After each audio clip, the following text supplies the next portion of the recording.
اللهم اجعل صيامي فيه بالشكر والقبول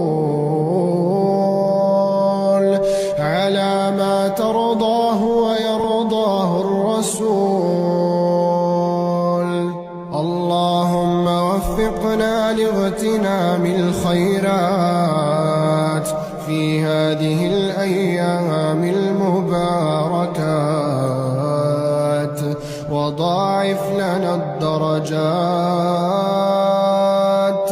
اللهم وفر حظي فيه من النوافل، وأكرمني فيه بإحضار المسائل، وقرب فيه وسيلتي إليك من بين الوسائل، يا من لا